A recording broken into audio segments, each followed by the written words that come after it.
पिछले किसान आंदोलन में सिंधु बॉर्डर को सीरिया बना दिया गया था, हाँ या ना?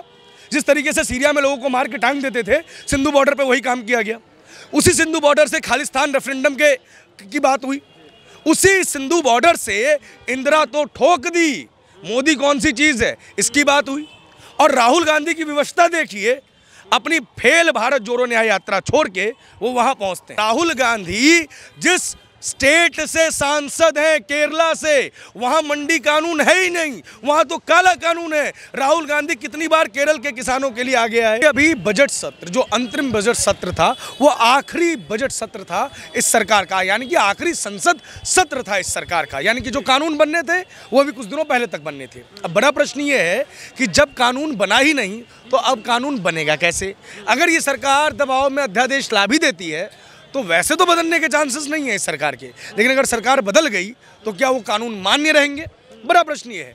तो सिंपल सी बात है, ये बात किसानों को भी पता है, उनके साथ जो गिरोह है उनको भी पता है, जो उनका थिंक टैंक है उनको भी पता है।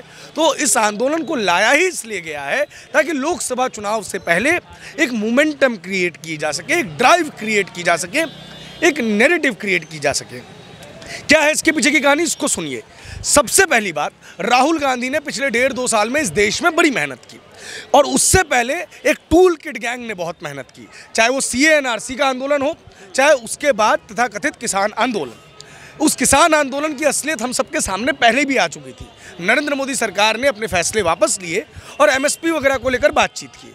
अब आज के आंदोलन का जो मुख्य केंद्र बिंदु है कि सरकार MSP पर गारंटी दे। क्या देश में MSP नहीं दी जा रही है? देश में MSP दी जा रही है, नियमित रूप से दी जा रही है। 2010 में जिन चीज़ों का मूल्य 1000 रुपये था, यानी कि MSP 1000 रुपये थी, 2024 में उसकी MSP 3000 हो चुकी है। अरहर की दाल 3000 रुपये में मिलती थी MSP उसका 2010 में, आज उसका दाम लगभग 7000 है। यही चीज़ तूर की हालत है। मिलेट ईयर हम बना रहे हैं, जितने भी श्री अन्न हैं उन पे बोनसेस दिए जा रहे हैं। तो ये सवाल कहना कि MSP की गारंटी नहीं है, ये एक फर्जी प्रोपेगेंडा है। तो फिर क्या वजह है किसानों की बैठने की? तो वापस मैं इसी बिंदु पे आता हूँ, जब पहली भारत जोड़ो यात्रा की गई उसका विजन क्लियर नहीं था। देखिए, देश में यात्राओं का विजन क्लियर होना चाहिए। इस देश की सबसे सफल यात्रा रही है सोमनाथ से अयोध्या श्री राम रथ यात्रा, जिसने श्री राम जन्मभूमि आंदोलन को घर घर तक पहुँचाया और लाल कृष्ण आडवाणी को घर घर तक पहुँचाया। लेकिन लाल कृष्ण आडवाणी इसके बाई प्रोडक्ट थे। मेन प्रोडक्ट क्या था? श्री राम जन्मभूमि आंदोलन का विस्तार करना। भारतीय जनता पार्टी घर घर तक पहुंची, ये भी बाई प्रोडक्ट था। लेकिन भारत जोड़ो यात्रा से क्या मोटिव हासिल करना था, ये अब तक कांग्रेस पार्टी क्लियर नहीं कर पाई, पूरी यात्रा के बाद भी क्लियर नहीं कर पाई। फिर हिमाचल में चुनावी जीत होती है और कर्नाटका में चुनावी जीत होती है तो उसका क्रेडिट भारत जोड़ो यात्रा को दे दिया जाता है। यानी कि ये चीज़ स्पष्ट है कि यात्रा चुनाव जीतने के लिए की गई थी।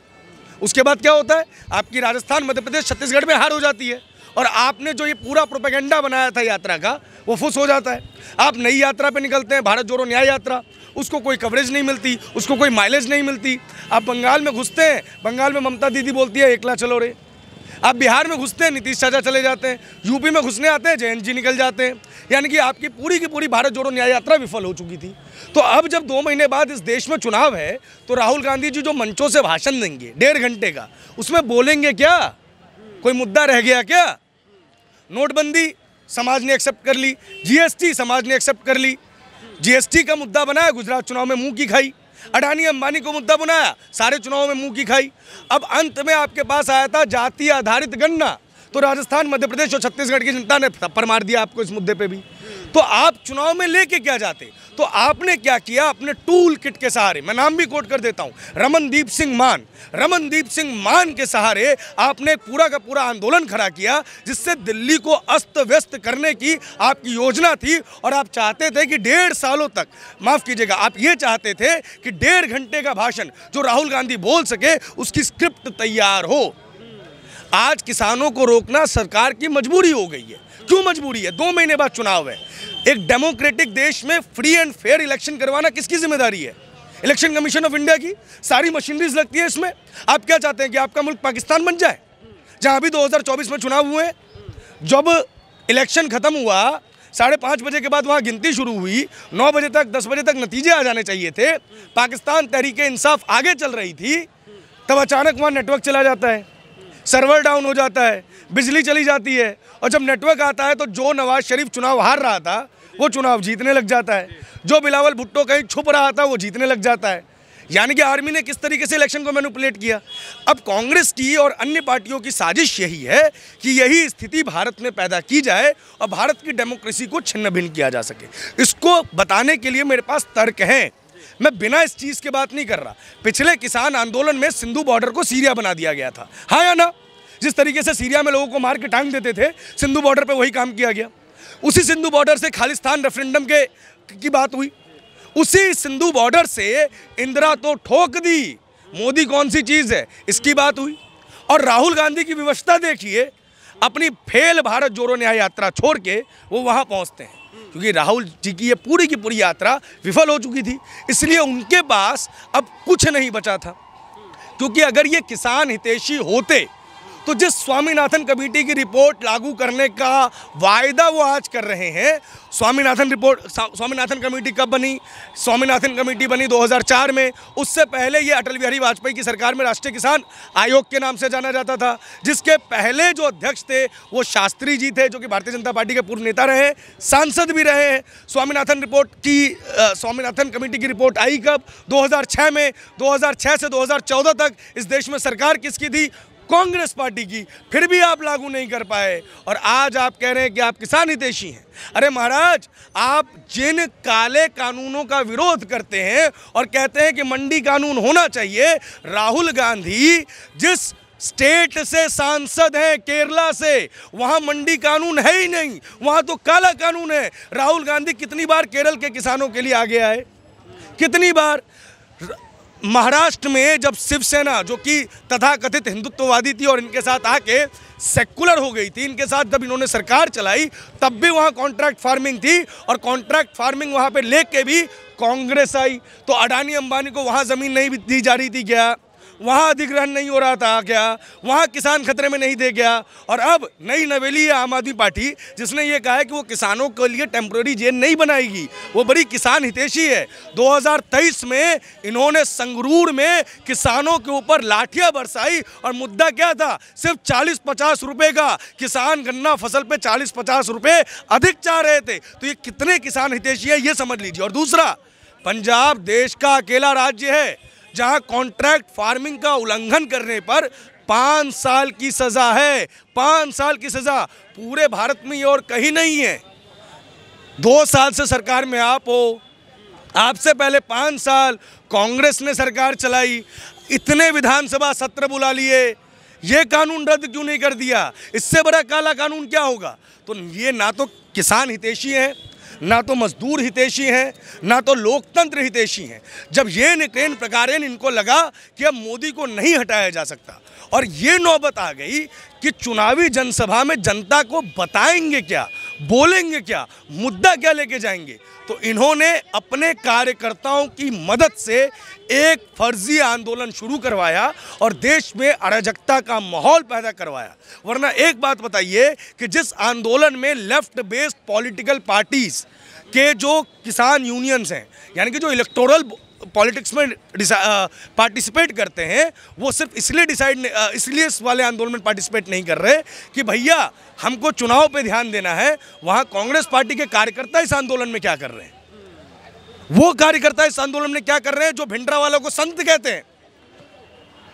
क्यों है इस आंदोलन में? और उनकी फोटो दिग्विजय सिंह, पवन खेरा, मैं आपको टाइमलाइन बताता हूँ दोस्त, ऐसे नहीं मजा, मैं आपको पूरी टाइमलाइन बताता हूँ ढंग से इस चीज़ को। जगदीप सिंह डल्लेवाल एक नेता है, ऊपर नहीं ऊपर ही, किसान आंदोलन मोदी की लोकप्रियता कम करने के लिए शुरू किया गया है, ये इन्होंने कहा। उसके बाद शंभू बॉर्डर पर किसानों ने पत्थर जब चलाए तो 25 पुलिस वाले अब तक जो है घायल हो चुके हैं। एक पक्ष की खबर आप दिखला रहे हैं, वो 25 पुलिस वाले के माता पिता किसान नहीं है क्या? नहीं है क्या? अब और आइए, 16 नवंबर 2023 को रमनदीप सिंह कांग्रेस नेता दीपेंद्र सिंह हुड्डा से मिलते हैं। हरियाणा की बात है, ये हरियाणा के बड़े नेता है। 24 नवंबर को किसान आंदोलन की घोषणा हो जाती है। 16 नवंबर, 24 नवंबर, तारीख अभी सिर्फ घोषणा हुई है, तारीखों का ऐलान नहीं हुआ। 24 दिसंबर 2023 को रमनदीप दिग्विजय सिंह से मिलते हैं और गुरदीप सिंह से भी मिलते हैं, गुरदीप सिंह सप्पल। और 25 दिसंबर को दिल्ली कूच करने का आह्वान कर लिया जाता है। और समझिए, ठीक उसके अगले दिन वो हुड्डा जी और पवन खेरा से दोबारा मुलाकात करते हैं। उसके बाद हुड्डा जी जो हैं विदेश जाते हैं, इंडियन ओवरसीज़ कांग्रेस के प्रेसिडेंट सैम पित्रोदा जी से बात करते हैं, वापस आते हैं, इन सारे के सारे मुद्दों पे दोबारा से लगते हैं। और अब हमने देखा कि सारा का सारा मोशन क्रिएट हो गया। इसमें एक और चीज़ गौर करने वाली है भैया, गुरनाम सिंह चढ़ूनी साहब थे जो पुराने किसान नेता थे, पिछला आंदोलन उन्होंने लीड किया था। इस आंदोलन में वो दिख रहे हैं आपको? बहुत सारे ऐसे चेहरे हैं पंजाब के संयुक्त किसान मोर्चा के जो इस आंदोलन में नहीं है। इस आंदोलन से जुड़े हुए लोगों से आप प्रश्न पूछेंगे कि वो क्यों नहीं है, तो पता क्या बोलेंगे? वो डिसओन हो गए हैं, वो डिस्क्रेडिट हो गए हैं। पूछिएगा क्यों, तो कहेंगे वो चुनाव लड़े थे। फिर नरेश टिकैत क्यों नहीं है इसमें? तो नरेश टिकैत इसलिए नहीं है कि वो संजीव बालियान से मिल लिए जो कि बीजेपी के नेता हैं, तो वो भी डिसओन हो गए। यानी कि जो आदमी पॉलिटिकल पार्टीज के साथ है वो इस आंदोलन का पार्टिसिपेट नहीं कर सकता। तो भैया रमनदीप सिंह मान क्या कर रहे हैं, क्या कर रहे हैं? तो मैं फिर आपको बता रहा हूँ, ये आंदोलन जो है राहुल गांधी के लिए एक और लॉन्च पैड है। लगातार उनको लॉन्च करने की कोशिश करती रहती है कांग्रेस सरकार, लेकिन वो लॉन्च पैड में इस बार भी सफल नहीं हो पाएंगे। अब अपना अगला प्रश्न ले सकते हैं। राहुल गांधी भारत जोड़ो यात्रा छोड़ के जाते हैं किसान आंदोलन का समर्थन करने। उससे पहले जो घायल हुए थे किसान, उनसे फोन पे खबर लेते हैं और कहते हैं कि भाई हम कैसे हैं, सब कुछ हालचाल लेने के बाद कहते हैं कि भाई हम आपके साथ ज्वाइन करेंगे किसान आंदोलन का, हम समर्थन करेंगे। बहुत अच्छे आदमी है ये, और शायद इनको अपने परिवार का अतीत नहीं पता। 1988 में राकेश टिकैत जी के पिताजी दादा महेंद्र टिकैत ने दिल्ली में एक आंदोलन चालू किया था किसानों का ही। उस वक्त में देश में कांग्रेस की सरकार थी और कांग्रेस में भी राजीव गांधी जी की सरकार थी जो कि राहुल गांधी जी के पिता हैं। उस आंदोलन में सैकड़ों लोग शहीद हुए थे। गांधी परिवार का एक भी जन उनसे मिलने गया क्या आज तक? एक भी जन गया हो तो हमें बता दे, सिंगल पर्सन जो आज तक वहां गया हो? आज तक नहीं गया। बंगाल की बात कर लेते हैं। बंगाल में नंदीग्राम में कम्युनिस्ट पार्टी ऑफ इंडिया ने किसानों से जमीन छीनने के लिए सिर्फ और सिर्फ पुलिस बल का प्रयोग नहीं किया था, बल्कि कार्डर का प्रयोग किया था, अपने कार्यकर्ताओं का प्रयोग किया था। उनके कार्यकर्ताओं ने गोलियां चलाई थी। और ये बात मैं या कोई बीजेपी का नेता नहीं बोल रहा है, ये बात ममता बनर्जी बोल रही है। राहुल गांधी आज तक वहां गए क्या? केरल के किसान आज त्रासदी में, उनकी आवाज़ किसी ने उठाई क्या? पंजाब में कॉन्ट्रैक्ट फार्मिंग पर जेल है, उनकी आवाज़ राहुल गांधी ने उठाई क्या? दरअसल वो सिर्फ और सिर्फ सेलेक्टिव रेवोल्यूशन के नाम पर, यानी कि सेलेक्टिव रूप से मुद्दा उठाने के नाम पर देश की जनता को भ्रमित करना चाहते हैं। और 2024 की अपनी चुनाव के लिए 1.5 घंटे का जो उनका स्क्रिप्ट है बस उसको तैयार करना चाहते हैं, क्योंकि भारत जोड़ो न्याय यात्रा में वो उसमें भी फेल हो गए।